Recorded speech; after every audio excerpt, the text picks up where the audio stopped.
تو پھر ہم تک پہنچی تو ہم نے جو ہے نا وہ پھر یہ جو مدعی بنا ہے اس کو ہم نے سینڈ کی،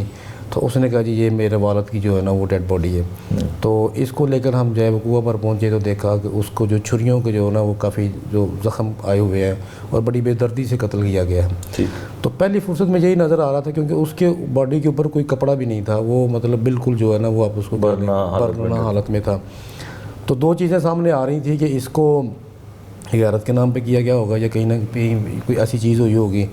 یا پھر یہ ہے کہ کوئی ایسا رنگ دینے کی کوشش کی ہوگی کہ پولیس کا جو ہے نا وہ رجحان اس طرف جائے تفتیش کا رخ موڑنے کے لیے۔ ٹھیک ہے۔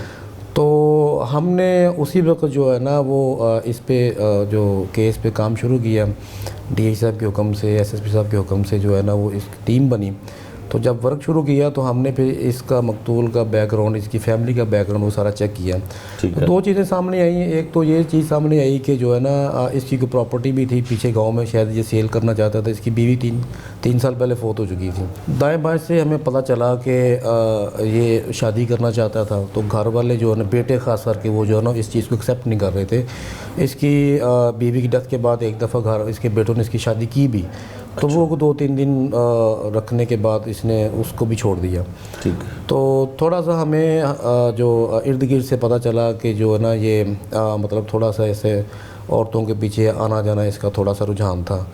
تو ہم نے اس اینگل پہ کام شروع کیا، اور پلس ہم نے جو پراپرٹی کا ڈسپیوٹ تھا پیچھے تھوڑا سا اس پہ بھی دیکھا اس اینگل سے کہ جو بیٹے ہیں وہ شاید وہ جگہ فروخت کرنا نہیں دینا چاہ رہے تھے۔ تو ہم نے جو ہے وہ سب اینگل سے کام کیا۔ تو رات کو پوسٹ مارٹم کے بعد 11 بجے اس کا جنازہ تھا، تو ہم نے اپنی ساری جو ہے نا وہاں پہ مشکوک افراد کو زیر حراست لینے کے لیے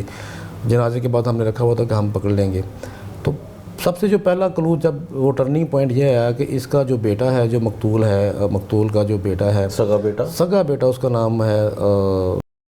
وہ جو ہے نا وہ جنازے پر نہیں آیا، وہ جنازے سے پہلے غائب ہو چکا تھا۔